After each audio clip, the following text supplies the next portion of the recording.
गुरु जी, क्या कहना है सुप्रीम कोर्ट के इस अरावली के फैसले पर आपका? जय श्री महाकाल, जय कलिंगनाथ, जय मेवाड़। आदि अनंत काल से चली हुई परंपरा भरतमाला की, जो हमारी नाभि, जो हमारा एक कमल, जो हमारे संस्कार, हमारी संस्कृति और हमारे सनातन की उत्पत्ति करने वाली माँ भवानी अरावली, जहाँ ऋषि मुनि योगी तपस्वी देवताओं ने तपस्या की, जहां आज तक के इतिहास को उठाया जाए, सतयुग द्वापर त्रेता कलिकाल, चारों युग तक अरावली जहां थी वहां आज भी है। हम जिस अरावली को आज छोटी मानते हैं, भगवान दत्तात्रेय भगवान के चरण के कारण नीचे हो चुकी है। बाकी अरावली की पर्वतमाला उतनी ऊंची है कि हम उसकी सोच भी नहीं सकते हैं, ना हम उसका मापताल कर सकते हैं। अभी कुछ समय पहले हमारे माननीय सुप्रीम कोर्ट के मजिस्ट्रेट साहब ने सुप्रीम कोर्ट से एक आदेश जारी किया, अरावली की 1000 फीट ऊंचाई वाली पर्वतमाला को हटाया जाए। ये अरावली में मान्य नहीं है और बाकी पर्वतमाला रहेगी। तो आप अरावली की 1000 पर्वतमालाओं को, 1000 फीट की पर्वतमालाओं को हटाते हैं तो समझिए अरावली 90% खत्म हो जाती है।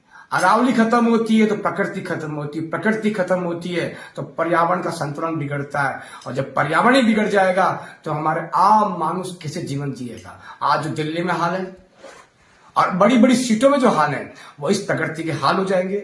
और हमारा सनातन का केंद्र जिसको अरावली कहा गया, जहां देवताओं का वास हुआ, जहां ऋषि मुनि ने तप किया, जहां बड़ी बड़ी नदियों का संगम हुआ, जहां वो प्रकृति, वो सनातन की वो बिगुल बजा, जहां महाराणा प्रताप, राणा सांगा, राणा कुंभा के बलिदान हो गए, रक्त की नदियां बहेगी, उस भूमि को कोई अब छीन करेगा तो मैं श्री दिगंबर कुशाल भारती अब सहन नहीं करूंगा। और मेरा संत समाज, मेरे ऋषि मुनि इस क्रियाकलाप को भी सहन नहीं करेंगे। और इस पर हमारे माननीय मोदी जी, राष्ट्रपति जी का मेरा नम्र निवेदन है, राज्यपाल जी का और हमारे माननीय मुख्यमंत्री जी भजनलाल जी का, इन सबसे मेरा आप लोगों से निवेदन है, आप इस प्रकृति को बचा सकते हैं। और सनातन की आप राजनीति करते हैं, सनातन के नाम पे आप राजनीति करते हैं, सनातन के नाम पे आप लोग चलते हैं और सनातन आपसे बहुत बड़ा एक विश्वास रखता है। सनातन की संस्कृति की जितने मानव तन में रहने वाले मनुष्य लोग वो आप पे एक बहुत अटल विश्वास रखते हैं कि शायद हमारा सनातन में कोई ना कोई नया एक बिगुल बजेगा।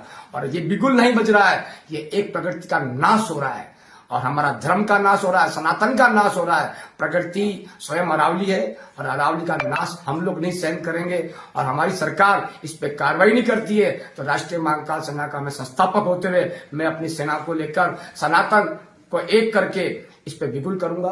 जय श्री महाकाल, हर महादेव, आंदोलन करूंगा। जय मेवाड़, जय कलिंगनाथ।